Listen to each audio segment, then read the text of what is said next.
Just for the purposes of the online thing, could you tell me your name and where we are and what this place is and what your position here is?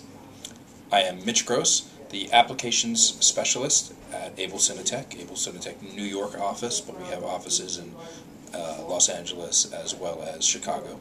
We are a sales, service, and rental facility for the motion picture industry, for cameras mostly, but then we get into other areas with lighting and sound and support gear and optics and of that nature. But we're mostly known as a camera house, if you will. So what is an application specialist?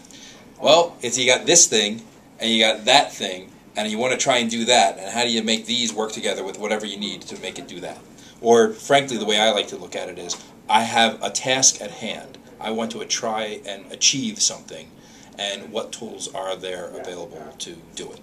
And that's why I got to know a little bit about everything, and about how things work out in the field, just for the devices, and then also really how people really work in the field, so that, you know, often a manufacturer will have an idea of like, well, here you can just make this thing and this will do it. And like, well, people don't want to work that way. People have a way that they work, and they do it not because they're lazy. It's that they are comfortable with that because it works for them. And there's a reason they like to do it that way.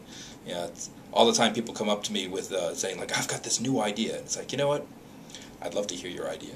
Please tell me all about it. But people have been making movies for well over 100 years now, and they really kind of distilled a way to do it. And it's not because they're just dogmatic and they only want to do it that way. They've tried pretty much everything, and this is the one that really, really works the best for whatever reason. So, okay, so try and stick with that a little. Would that be like an intelligent shortcuts person? You know, I wouldn't say it's shortcuts. It's why would you have to figure everything out when we've already been there for you? Okay. So if you say, you know what, I have this lens and I need to know what, or I have this shot that I need to try and achieve, and I want to get this sort of look, and I don't know which tools are going to be the most appropriate, and by the way, the location is this kind of spot where I have to get through with I can only bring this much weight in or whatever. What would you recommend? Well, here's some options for you, and by the way, if you're going for this effect, here's this filter that might work well with the type of camera that you're using or the lensing that you're using, and what different tools are available to you, and just present you with some options, and then you can kind of think about it and pick what you want. So the shortcut is, that's ungodly amount of research for you to do, and it's not for me to ever say this is the answer. It's about presenting you options. And how did you get into this particular bit of the game? Well, I was always on the other side. I was the DP out there shooting my own stuff, and you know, out there freelance and doing whatever you do. Did a couple of dozen movies, and untold music videos and commercials and documentaries and short form, long form, whatever. You know, you take the jobs that come. And I got married, had 2 children, and suddenly it was like, you know, it'd be nice to see them every now and then and have a somewhat regular schedule in life, and you know how much I'm necessarily going to make in, you know, over the course of the next few months and kind of thing. It's just, you know, really be nice to like sort of see the family and such. And it was I found that for my work, it was sort of half the time actually out there shooting, and probably less, probably maybe a third of the time out there shooting, and the other 2/3 of the time either researching the tools or consulting with the productions that I'm involved with for ways to do things. So it's like, all right, well, if I look at what 2/3 of my time was really spent, I'm doing that now here, and I'm still helping people make their production. So, you know, all right, I'm not necessarily the shooter, and you know, I enjoyed that very much. You know, the craft of it, you know, I very much appreciate it. But I enjoy what I do now as well. Okay, to really, like, you know, really jump into the cesspit and the difficulty of... Into the cesspit. What is high definition? High definition technically is anything higher than standard definition. And there is a vast world of what that can mean.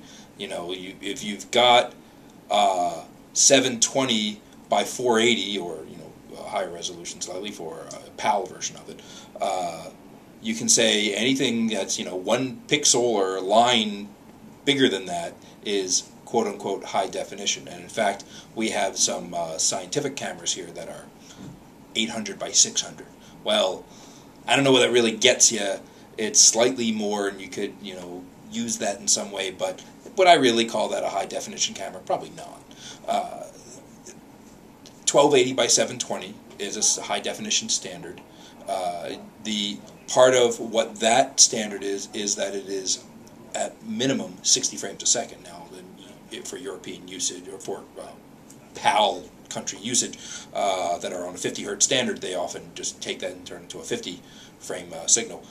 But what that means is at least 50 separate images per second, if not 60, and so you have a temporal resolution, which means that you have more frames in each second, and so that is part of your high definition as well, because we don't look, in our business, in our industry, we don't look at individual still frames. If you can want to look at an individual still frame, then you can say, oh, well, you will have to have this number of pixels by this number of pixels, and it has to be all there. But there's also the temporal issue.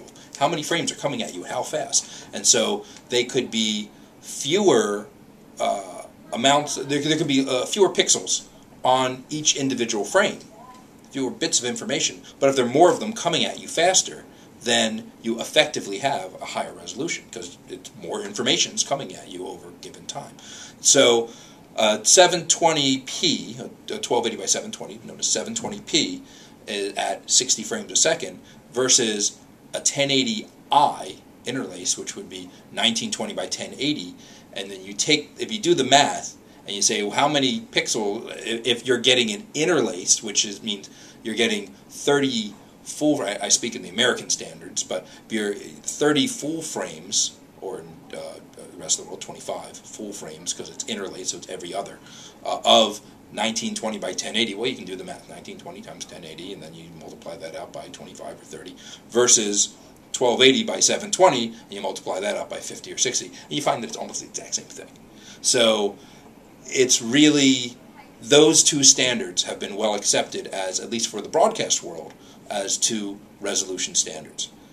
Now when we get into further world of, you get digital cinema standards, and in fact you can even say those are your broadcast standards, and most people don't really want to use them, because you use them for sports or some documentary work, but there's a look that people like, and it's not, and people talk about progressive frames.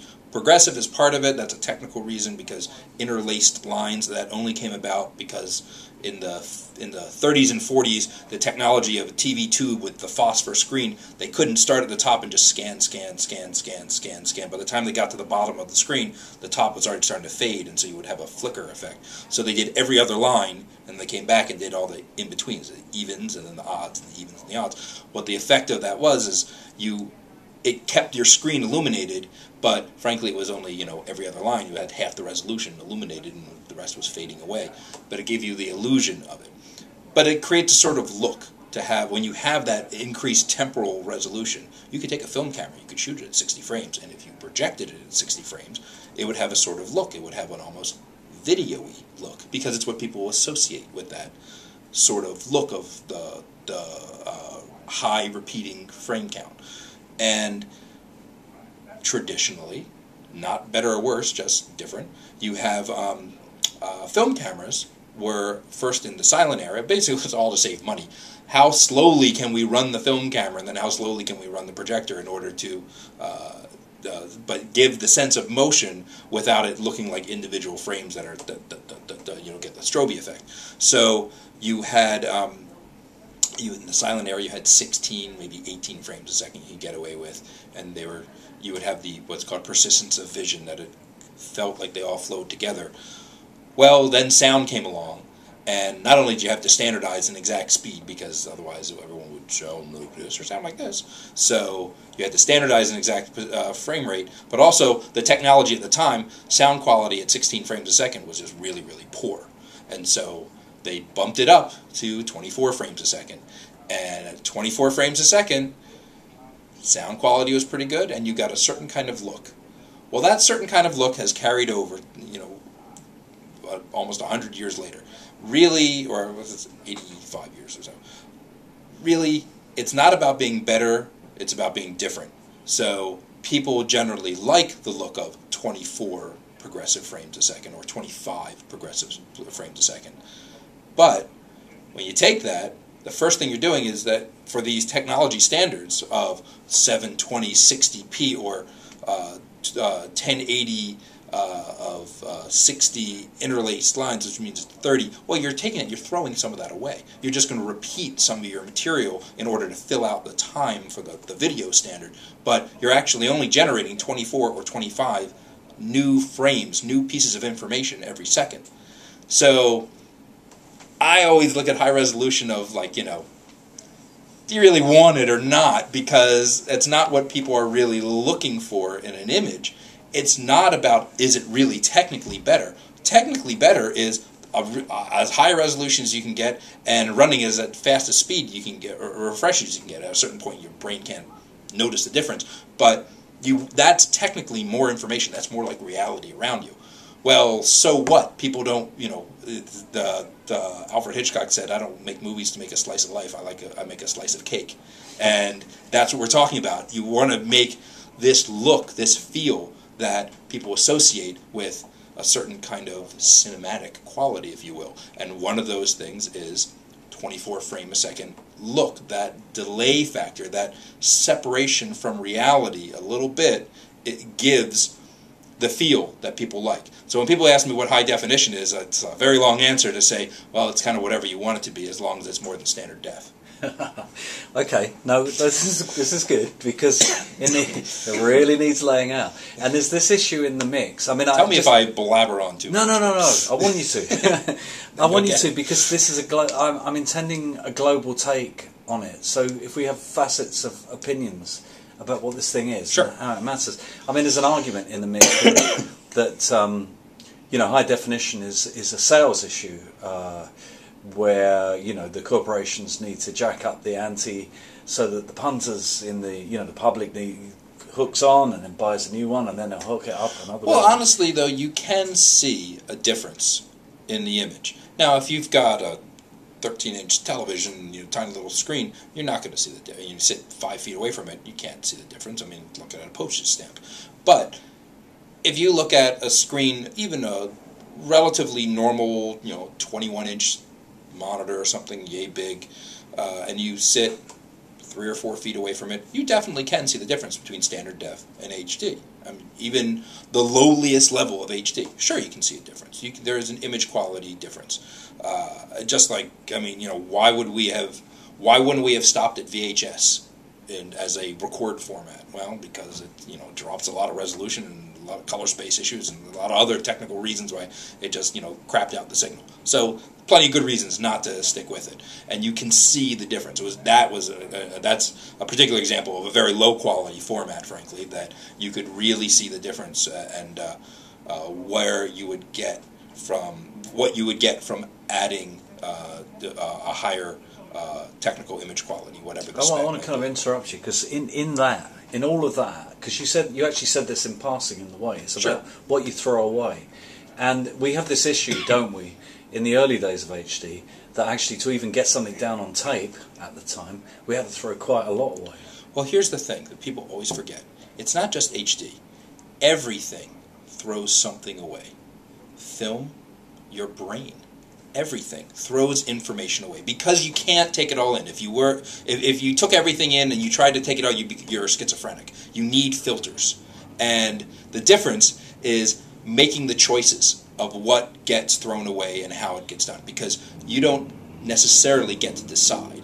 I mean, first there's a reality out there in front of you, and then you hit glass, and glass is going to transmit some of that information through, and it's going to filter it effectively, and you're going to lose some information. So your best glass is, has the highest resolving power, it's the clearest, sharpest image, has the best contrast so that it doesn't soften the contrast of light coming in and smear it out. It keeps the relative contrast of the reality around it. And then you're going to get to a sensor of whatever nature, And then you're going to get from that sensor, well, what's going to happen there? It's going to have to take that information and have it say, all right, well, I can look at a maximum exposure rate, a maximum density, and a minimum density, and how many gradients in between can I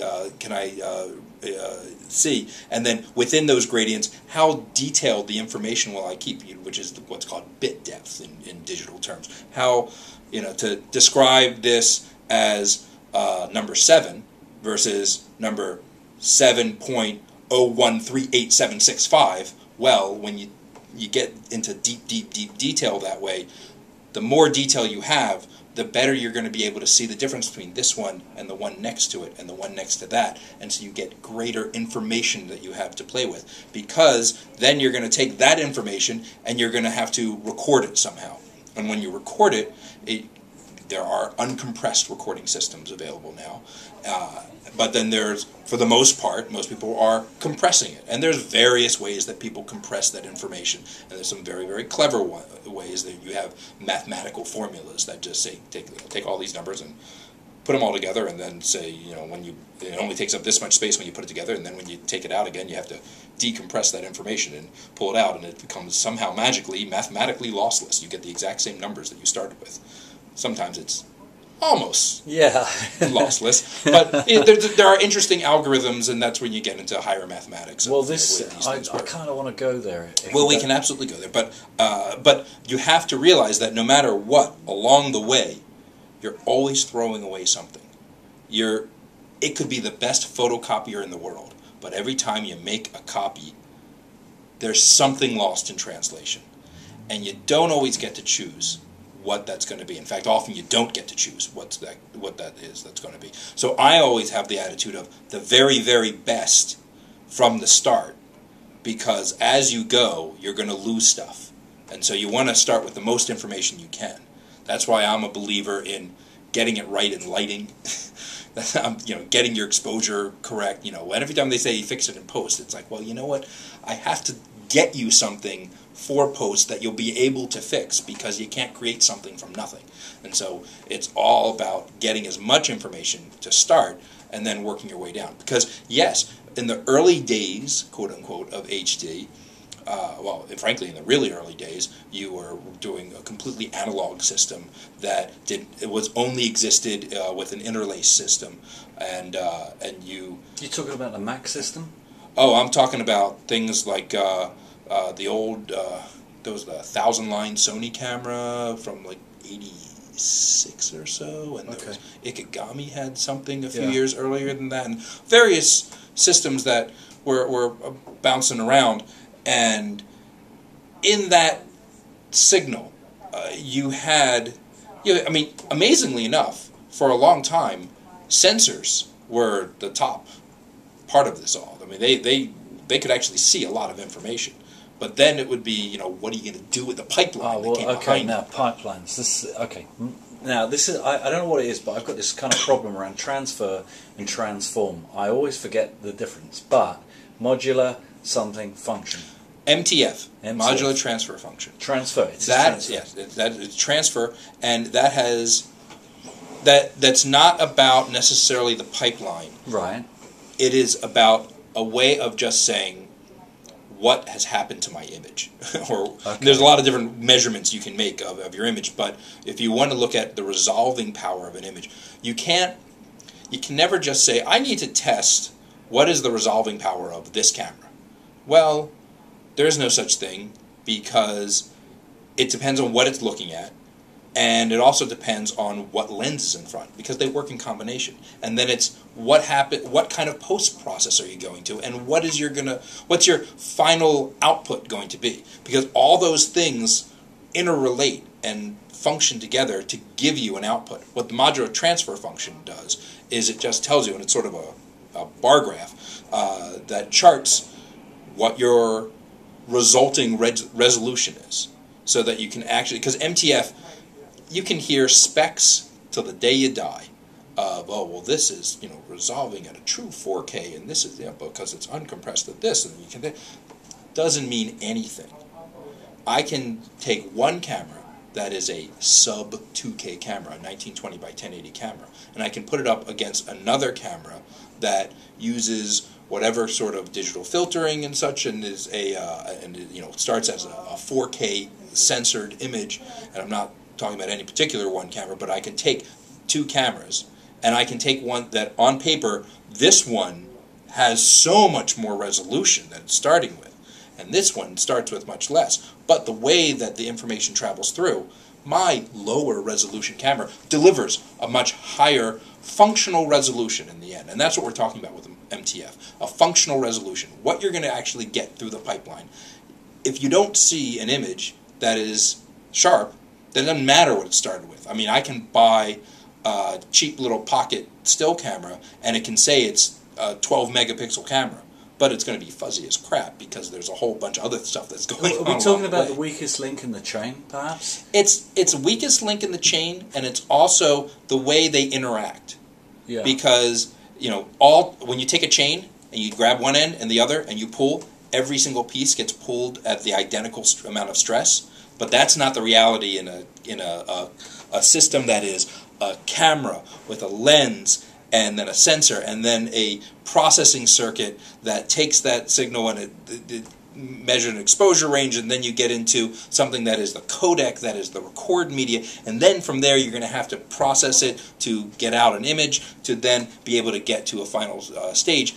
There are so many different stages, and they're happening at different times, and different pieces of the chain are getting pulled at different amounts. So you can have two pieces that this one might technically be weaker, but this one gets pulled on much harder.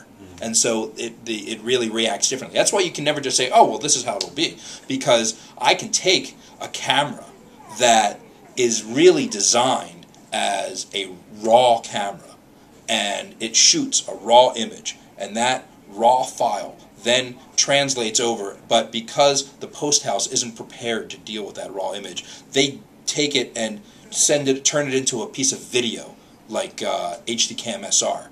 And HDCam SR on its own is great, but if in the transfer from RAW to HDCam SR you didn't put a proper kind of contrast in it because you have to make those speak to one another, now the guy with his color correct system has nowhere to go, and that image will be a piece of junk. And he's going, oh, I had to struggle desperately to try to get any kind of color out of it and make it look like anything. Well, it's not because any of those pieces are weak. They're all strong devices along the way. There's no weak piece to the chain, as much as getting one to speak to the other. That's your weak spot. No, you said the R word. Raw. Can you just tell us a little? All that a raw image means. Think about raw like film. It's unprocessed. Right. So truly, what raw means is it is the data coming off the sensor. Now, others have, and there's a couple of manufacturers who have taken that, in fact there's a lot of consumer manufacturers like Canon and Nikon and such for stills that have taken that, the word raw, and have turned it into what they decide raw means. And where they base it is the sensor that a lot of digital cinema cameras are using, as we're moving away from one type of sensor and moving to another. Not necessarily moving completely away. There's uses for both. Do you want to say what those? What the two systems are is a prism block that, because you need to. We're not dealing with black and white. We're not dealing in monochrome. We need to get color. Well, a sensor itself only sees on and off and different gradations of it. It sees brightness. So how do you represent color?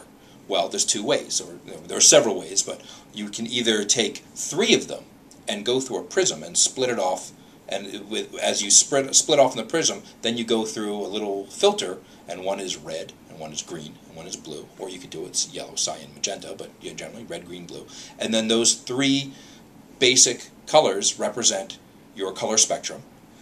And that's a 3-chip prism block. You can be with CCD sensors or CMOS, it doesn't matter. You can use either way.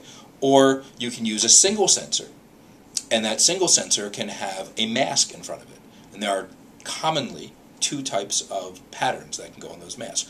One is a striped pattern, which is red, green, blue, red, green, blue, red, green, blue, red, green, blue, and little vertical stripes, and they're offset in the vertical so that you don't have two reds next to each other. They're offset by height. And what you do is you oversample, or you super sample, which means that if your finished output is going to be one resolution, you have 3 or even 6 times as much resolution on the chip, so that they're all kind of really close together, and you have red, green, blue, red, green, blue, red, green, blue. And then you might take 6 or 3 or 6 or even 9 individual little photo sites, which become pixels. 9 photo sites that 3 of them red, 3 of them green, 3 of them blue, and they combine electronically to then become one pixel that has all that information of red, green, and blue inside it. The other type of mask is what's called a bare pattern mask. And bare patterning is one line that's green, blue, green, blue, green, blue, green, blue, and then the next line is red, green, red, green, red, green, red, green, then you go green, blue, and then red, green, and you have twice as much information for green as you do for red and blue, which is a very simple thing. It's called what the human eye does. If you look at the rainbow, the visible spectrum of light, rainbow, it's blue on one end, red on the other, and this huge swath in the middle that's green. And that's because we grew up on the planet Earth with photosynthesis and a lot of green things and all around us, and so we can see the most of the green spectrum. It's really that simple.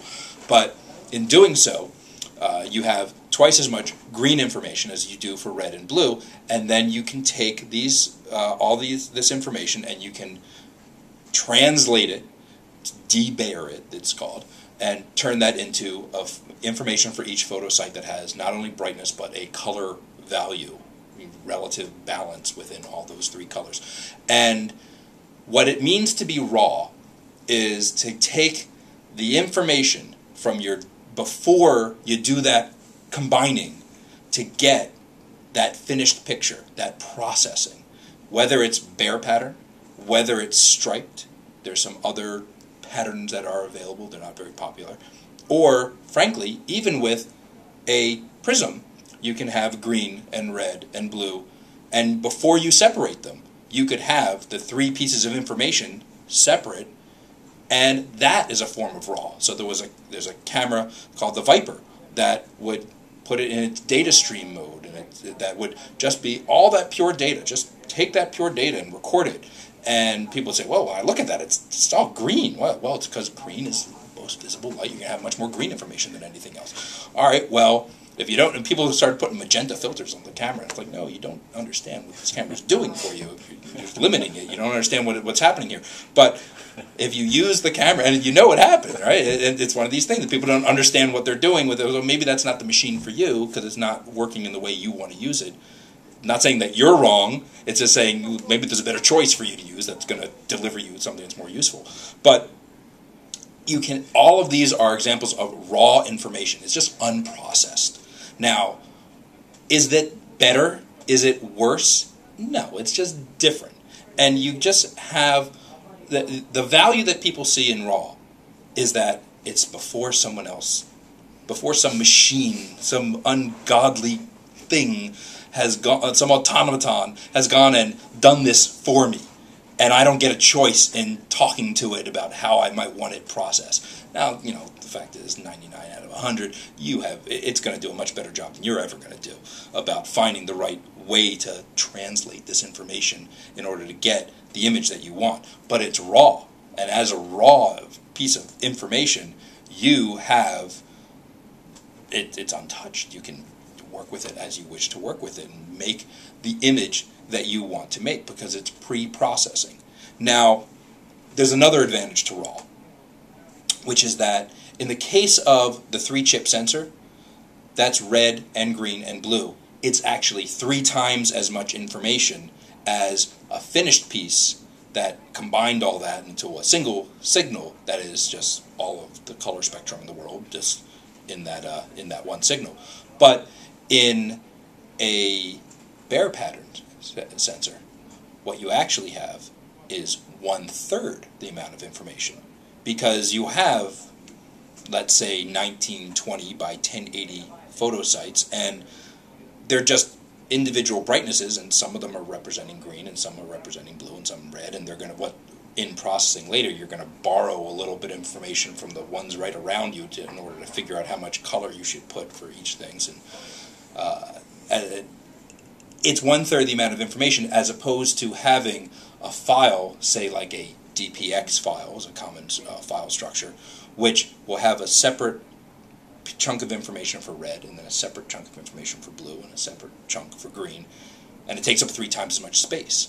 Well, we're always worried about how much space our data takes up. So working in RAW means immediately, without compressing in any way, shape, or form, you've got 1/3 the amount of space taken up that you would if you process this material. And now there's a metaphor here to be had. It seems to me that in photochemical film, you expose some film, and the image lies latent until it's developed and brought out. In the same way, with data, you virtually make latent the image until it's rendered. It's exactly what it is. And there's always going to be more information available to you when it is in its rawest form than the moment you process it. Because the moment you process it, what you're doing is saying, well, I'm going to balance this, and I'm going to make a choice here of valuing this one a little bit more than this one, and then take this one a little bit more than that. And in making a choice of what you're going to keep, it means you're going to not choose something else. You're going to throw a little something away, which is why it's nice to retain your RAW, because when you retain a RAW file and you work with that as long as possible, you can always choose to look at an image and say, you know what, I need to pull a little bit more sepia out of the shadow area. Now, okay, and that information might be buried in my RAW file, because I could value the red a little bit higher on this particular shot than I normally would in a normal balance of things. And then, all right, now I got a little bit more information out of my reds, and that made it look a little bit more like what I wanted, as opposed to if I had processed the material. I now have the given values I would have given it, and then what am I going to do if I want to try and get more red out? I'm just going to take what I actually had and just pump it up, and there's no more information that's really hidden back there. I'm just raising it. And so in if I take something that's this tall and I just lift it up, there's nothing underneath. And as opposed to if I take something that's this tall and I go to my original RAW file and I look down below there, is there anything more? Well, when I lift it up, I might expand it a little bit and have something still there. Okay, I've got to interrupt and that's your difference. I've got to interrupt you because sure. I take all of that, but the active word in all of that was I, because the there is no I, it's all we. Well, isn't it? okay, the we. There you go. That's your Stanley Kubrick. The prior definition of the aesthetic that was operated by the DP, there's a problem in here, isn't there? Because once you take the choices about, it's an old chestnut this, but I've got to go here. Sure. Which is there you are, gathering up that data and presenting it to post, and often you won't even be in post. Yeah, but you know what? That happens on everything. And first off, in my book, it's about communication. Because I could take my digital still camera, which has a raw sensor on it, and a bare pattern sensor, and now with some of the technology, I can actually put the same lens on it and use the same filters and actually really match things. But I could certainly take that camera and shoot a frame of the shot, of that whatever my setup was, drop that into Photoshop on my laptop, do a very basic color correct, and say, this is kind of what I'm going for. This is the thought that I have behind this. Along with my data files, I can, take a JPEG from it or whatever, or I can, however I transfer it over, I can email it to the colorist. It's a way of communicating. I can get it out there. I can also spin my laptop around, show it to the producer and the director and say, this is what we're thinking, right? We know it can work. We like this kind of general idea. All right, fine. Now I'm covered as a DP. I don't have to worry about getting fired because I showed that I can do it. That the colorist later who comes along goes, I had to rescue everything. I don't know what this guy was thinking. Well, look, I showed you. If I can do it on my laptop, he can do it in his room. Don't let him say that he can't do it. But the other thing is that it's not an us versus them. We're all supposedly, allegedly, in this together. So, but if I don't tell him what I'm trying to do, in my book as a DP, my best friend is the editor and the colorist, and the art director. Because if we're all working together, then we're each going to we can each make each other's work shine, and we try to move towards the same target. Then all of us look better. So you really want to try and work together, but it's about communication. If you don't say this is what I'm trying to do, how does he know? Okay, I want to marginally deviate, but come right back to the hard stuff in a minute. Whose work do you like? I don't mean who's living. I don't want to put you into a political situation, but what cinematography do you like? What gets you going?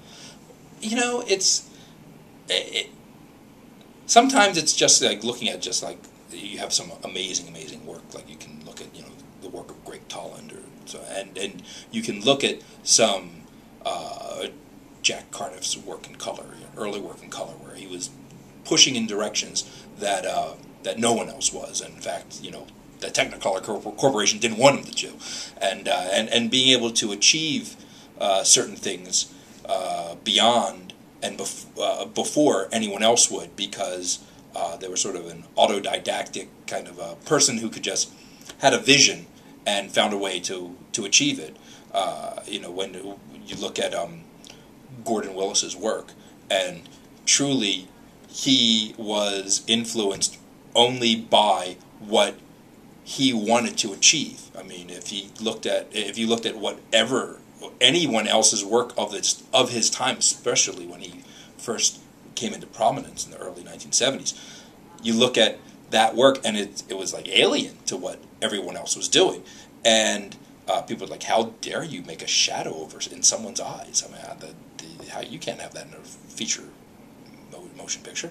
Well, no. I mean, he had a certain reason for doing it, and he was a very precise man that did everything the way. We're talking about The Godfather, right? Well, The Godfather was was probably the work that first everyone went like, whoa, hey, what's this? And I mean, he had. I say had, the man's still alive, but he would often light a scene based on like, well, I want that one over there, and it's about like this one broad stroke of like that key light would come this way, and that is then tells me everything else I need to know. I can make everything balance to this. I can work that, but it's like it was a single button of boom. That's the look. That's the feel of that shot, and then you can take other things to make it work. So it often felt quite simple and stark, but it's not about using. And sometimes the man would use hundreds of lights to achieve what he wanted. Sometimes he used one. It was about having a clarity of vision. And I would say, there's so many DPs whose work I think is quite lovely. But I would say when you have a clarity of vision that comes through, and sometimes you don't. I don't think that a DP should necessarily overshadow the director or anyone else on a film. That they should work in congruence together. I would say that, but sometimes an artist would stand forth. So when you had sort of rock star DPs, your Greg Tollins and your Vilmos Zsigmonds and Vittorio Storaros and Gordon Willis's, they would be people who often people would know the name, or people outside of just us would, if they didn't know the name, they would recognize there was something else going on. Yeah. And you could notice a look that was happening. And most people, who aren't in our trade, think it's all the director and, just actors show up and start talking. And you can really, when you start seeing that there's something different going on, it doesn't necessarily have to be different. I mean, I think actually Gordon Willis, some of his very best work came with some of the later Woody Allen films he did. Yeah. When you looked at some of them, like, say, Purple Rose of Cairo, which he did in the early, mid-'80s, and does not have any image that when you look at it went, oh, Gordon Willis, or oh, Woody Allen. It doesn't feel that way. it feels exactly what they wanted it to look like. Okay, and it feels perfectly precise in its choices. You're bringing up an issue here, because in a way, in my mind, because Connie Hall, Another fantastic cinematographer. Now, his line, though, as far as I understand it, was that in every shot in a movie, there should be one frame that is of photographic quality. So in that run of frames, that happens to be that shot. That's still that you could one of those, which is in contradistinction to what you were saying about Gordon Willis's thing about just being right. Well, I don't think it necessarily is, because it's when you want to have that perfect, looking image. There's a point at which perfect means what? I mean, are you trying to just achieve this grand thing of beauty? Well, look, Gordon Willis also shot Zelig, and there's probably not a single frame in Zelig that looks beautiful. I mean, the whole movie is supposed to look horribly decayed. And it's about being appropriate, and about appropriate in a certain point. I mean, people ask me, like, what are the most favorite shots that I've done, and, or the images that you see. And sometimes it's like the most simple close-up, because the light hit just where you wanted it to, and the scale of the frame wasn't overpowering the acting that was going on, or the dramatic moment that was going to be happening, and working with the director and knowing where the edit was supposed to go and things like that. Sometimes you just want to be just right. And, we are not solitary artists. We are not making our own films, and it's show business. And there's a point to where all of this stuff has to work together. If I was just making my own movie, or my own art film, and I was just trying to compose a series of images, and I created everything, then fine, I can do whatever I want. But otherwise, I'm working with a bunch of other people who are all trying to work together towards a common goal. And my piece should contribute to that. If it doesn't contribute towards working together to do it, then essentially you're fighting it. You're trying to stand out on your own, or you're just not working within the whole realm of everything else that's going on. So much of what people think is great cinematography often is great art direction, because you can only, at a certain point, point your camera at what's in front of it. And so much of it is often great editing, and so much of it is often a great director who can can help with blocking in a scene, or often, a lot of times the director chooses the lens. Okay, well, I need a close-up here on the 40 millimeter. There's a lot to be said for that, because they're going to know how they interact and how they talk, and this is all about an interactive community kind of thing. So it's really hard sometimes to say, well, this is this person's authorship. I still have certain cinematographers who I think are amazing, talented craftspeople and artists, but it doesn't happen in a vacuum. Well, let's talk about then, because that notion of craft and film is along comes electronic cinematography, and the feel that film always made beautiful in a way, and video was quite hard to do. You had to do work, and then electronic cinematography is somewhere in it. Can you talk around? Well, the first thing to remember is that what had a longer evolution. Film had a long time to grow, and electronic image capture was far younger, and it's still far younger. And then also,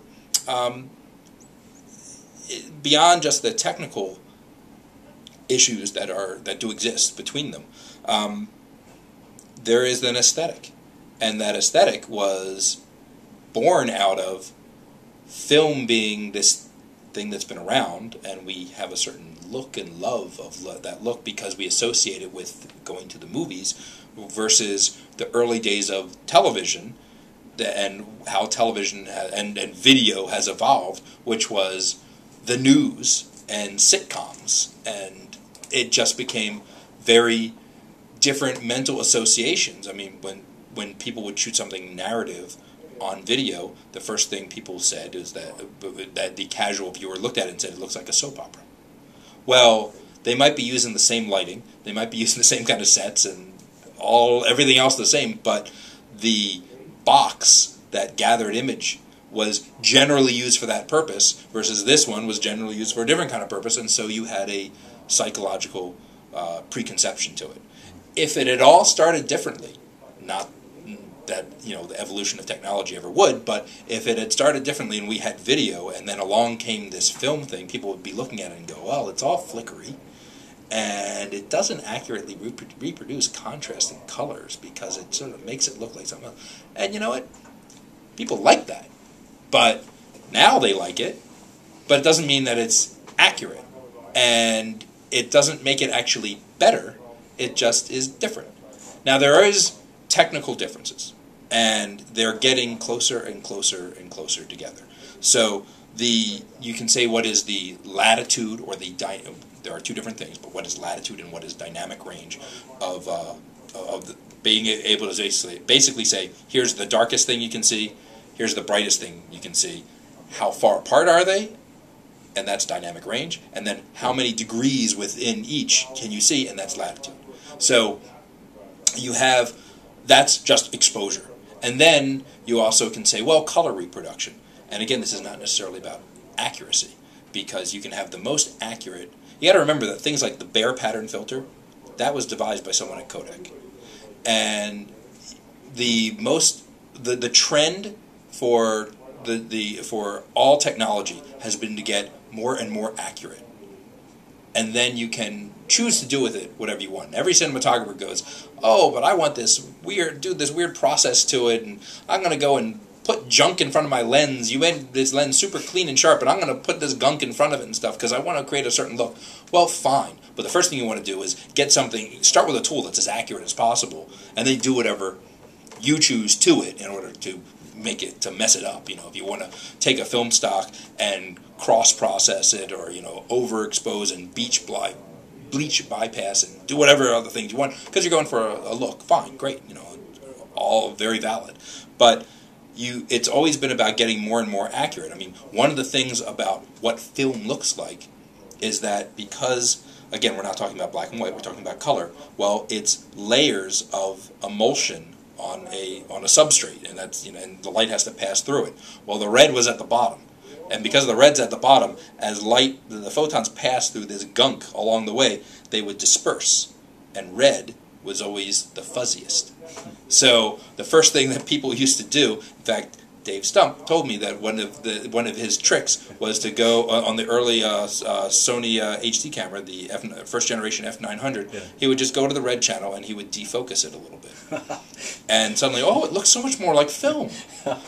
Well, you're throwing it out of focus. I mean, it's not about technical accuracy. It's about, well, what are people used to in seeing something, and what do they have an aesthetic preference to. Yeah. But you can say, all right, film has been getting much better, and it has, and its growth curve, in the last 20 years, it's been amazing what its growth curve has, but it also is kind of slowing down for how much more they're going to get out of any piece of physical film emulsion, whereas video has had a huge skyrocket in what its capabilities are, and eventually it's going to taper off. But their capabilities are getting far, far closer. So the range of exposure that you can technically measure off of a piece of film stock may be really high, but what you can actually really use before it looks like such junk overexposed or super underexposed, maybe there's information, but I'll never use it. What that is versus what a digital sensor is, they're getting much, much closer together. And then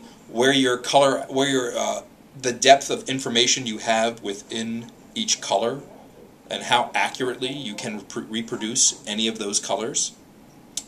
One of the things with film stocks over the years is that there were certain, and depending on the manufacturer, depending on the processing that was being done, is how accurately you could reproduce color X. If you took it at a certain frequency of 385 nanometers, and you say that bit of color, can I make that green just the right green that I saw in real life, I want to reproduce that exact color.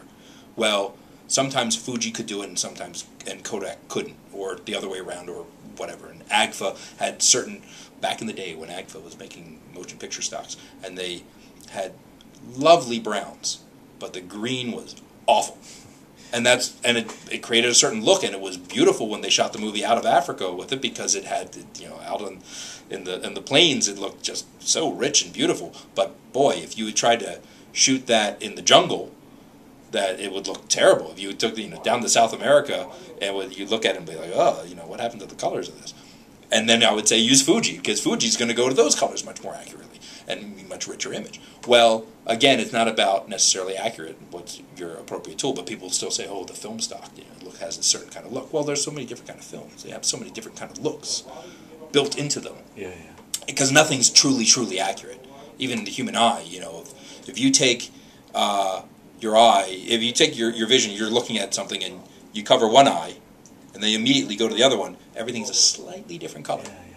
You don't even have accuracy between your two eyes. Yeah. Well, good luck on trying to make everything else completely accurate. Well, all right, okay. So to kind of draw it together. Yeah, I go in a little. No, it's good. It's good because you see, you're making me smile. Well, you can see I'm smiling all the time because it's killing me. Actually, I like it. There are certain things I feel that we should mention in passing, but they're back into that. Maybe we should try one-liners on them. Okay. What do you want? Okay. I'll throw you a few. Yeah. Nyquist theorem. Nyquist theorem is the point at which resolution drops beyond a visible measure. So you can have lots and lots of fine detail, and at a certain point they're all sort of mush together and it disappears. Okay, lossy and lossless. There's different forms of compression, and when you can compress data, and actually it's about compressing anything. But you can compress data, and there are different ways that you can compress it. Sometimes you give it one frame and you just compress within that. Sometimes you take a group of frames and you say, all right, well, what's the differences between them? And then there's other ways that there's many different ways, but some lose more information in the translation than others. And it's depending on what kind of image you're shooting sometimes too. Sometimes you might have, like the kind of frame that just says, the kind of codec recording format that compares one frame to another, or to a group of pictures, a GOP. This is the next one. GOP structures. Yeah. No, we got to do GOP right. structures. So GOP, what that does is it takes a look at, let's say, 8 frames, and it says, all right, well, how many changes do I have between them? Because, if it's just a person sitting here, then we can do what's called long GOP, which means you have a lot of individual frames, because everything around me is not changing. It's just me moving my head around. So the codec will just concentrate on what's going on here, because that's the only spot where there's a lot of differences happening. And everything else, it'll just say, refer to that first frame, the A frame. Refer to that first frame for all that information. Well, you have one big frame, and then you have lots of itty-bitty little frames of information, because they really didn't take up much information, because it's only about the changes that went on. But let's say that camera was handheld and you're moving around like this. Well, all of a sudden, everything's changing all the time. And the codec just can't keep up. Oops, excuse me. That's my alarm. Well, they should go off of GOP structures, actually. Exactly. That's a pain in the bum. It is, but a GOP structure works excellently for many, many things, and it works much better than people think it does. Yeah, okay. And if I pointed it at a moving car with the wheels spinning, and I tried to pan with it really, and then I went individual frame and looked at it, yeah, I'm going to see it start breaking apart. But most of the time we don't take our camera and do this. Most of the time we're holding it fairly steady. And most images don't change quickly all the time, because they just don't.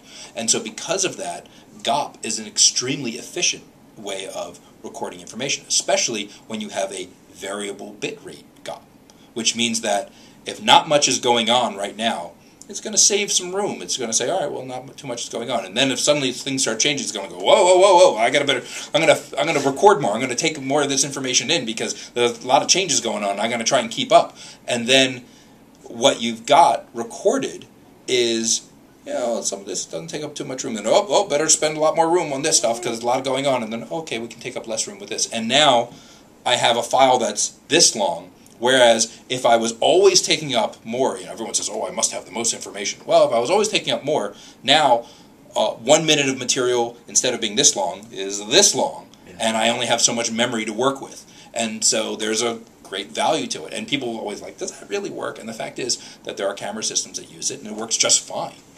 Okay, I'm going to throw a couple of others at you and then Sure. ask you for any final thoughts. One of the others is photo sites, which is a slightly problematic area. It has been in the last year or so with Panavision's kind of, intervention about, differences between, tell me the difference between a pixel and a photo site. Yeah. A pixel is what you get in a finished image. You get a processed image to derive and arrive at a pixel. But what happened in the camera?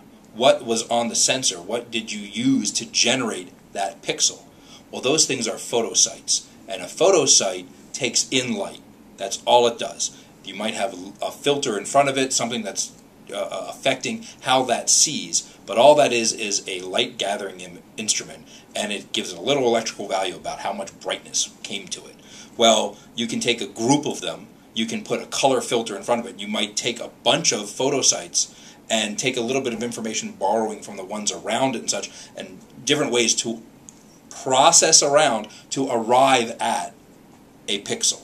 And there's lots of different ways of doing it, and some companies and some designers believe one way is better than another, and I don't necessarily feel that any of them are right. I feel that there are different ways to arrive at an image, and the proof is in the pudding, because you can look at it and you can say, well, if my pixel looks like this, based on getting there, fine, that works. And frankly, you can shoot film and then take it through a scanner to create a pixel. So anything derives pixels. But a photo site is what's in a camera that is a digital camera that is gathering light. Okay, good. That's very clear. That's good. That dispels a lot of the nonsense, actually.